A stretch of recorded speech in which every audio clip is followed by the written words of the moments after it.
To To test for pulmonary function, a walk test may be administered, which is commonly used in rehabilitation and pre- and post-operative settings.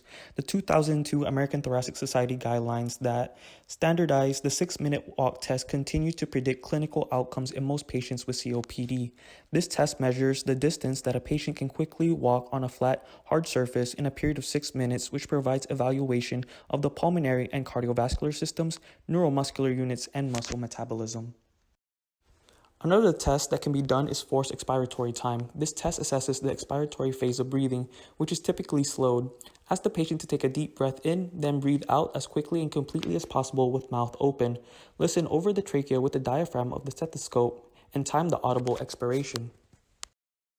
The last test that can be done is identifying a fractured rib. By AP compression of the chest, you can help to distinguish a fracture from soft tissue injury. With one hand on the sternum and the other on the thoracic spine, squeeze the chest.